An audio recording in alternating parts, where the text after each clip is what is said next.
প্রিয়জনের সঙ্গে ঈদ করতে রাজধানী ছাড়ছেন ঘরমুখো মানুষ। ঈদযাত্রার তৃতীয় দিনের খবর জানাতে গাবতলী বাস টার্মিনালে আছেন রিপোর্টার দিন মোহাম্মদ সাব্বির। সরাসরি যাচ্ছি তার কাছে।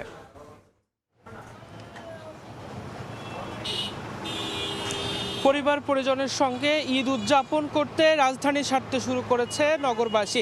আমি এই মুহূর্তে অবস্থান করছি রাজধানীর গাবতলী বাস টার্মিনালে। আমরা যেমনটি দেখেছি যে আজ 26শে মার্চ সরকারি ছুটির দিন হওয়ার কারণে আসলে সকাল থেকে রাজধানীর যে বাস টার্মিনাল এবং কাউন্টারগুলো রয়েছে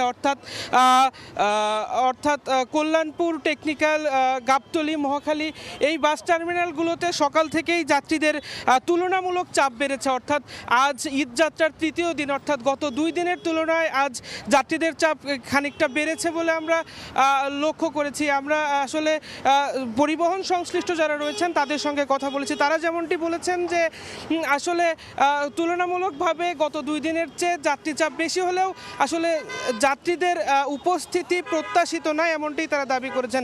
এছাড়াও আপনাদের একটু জানিয়ে রাখতে চাই যে সড়কে ঈদযাত্রা নির্বিঘ্ন করতে যানজট এড়াতে ঢাকা মহানগর পুলিশের পক্ষ থেকে আমরা দেখেছি যে এক ধরনের রোড ডিভাইডার তৈরি করা হয়েছে, যার মাধ্যমে আসলে ঢাকা সিটির যে পরিবহনগুলো রয়েছে এবং দূরপাল্লার পরিবহনকে আসলে আলাদা দুটি রুটের মাধ্যমে চলতে দেখা গেছে। যার কারণে আসলে অন্যান্যবার যে ঘটনাটি ঘটে যে ঈদযাত্রার সময় এই বাস টার্মিনালগুলো থেকে যে বাসগুলো বের হয় তখন আসলে একটি যানজটের সৃষ্টি হয়, কিন্তু এবার আসলে এই রোড ডিভাইডারটি তৈরি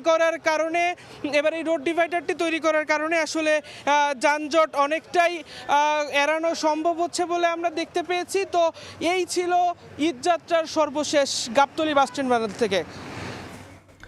এতক্ষণ সরাসরি যুক্ত ছিলাম গাবতলীতে।